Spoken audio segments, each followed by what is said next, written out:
My daughter was worthless.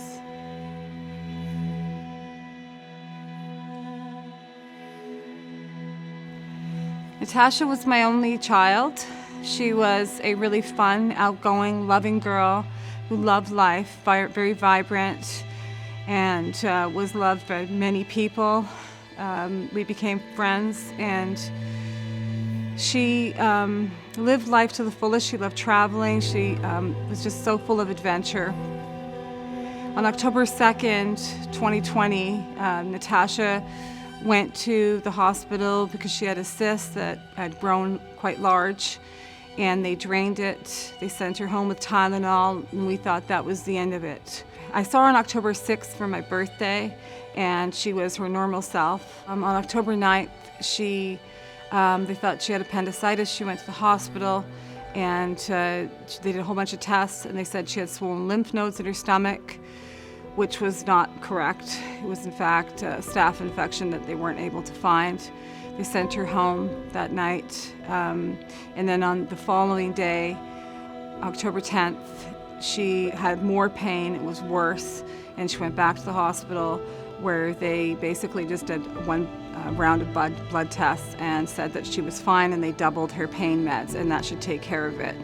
Clearly this wasn't what was supposed to happen, and she was not diagnosed properly.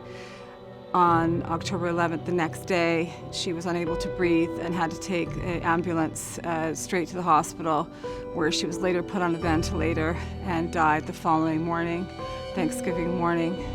This was due to a staph infection that was undetected.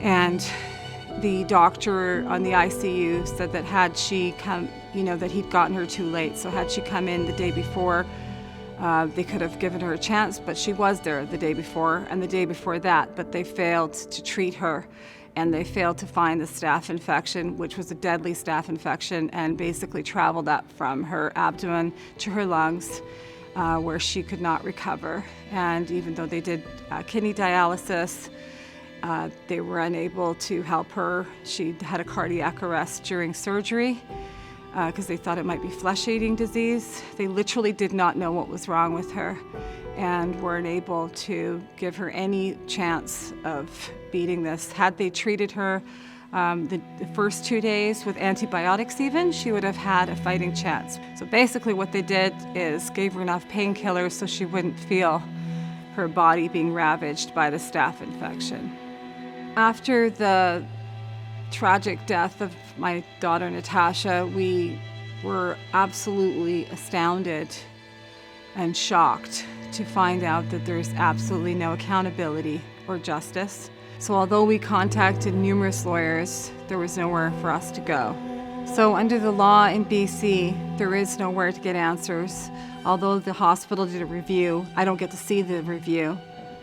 They will choose what they want to do with their changes to hospitals, and there's nowhere to get answers.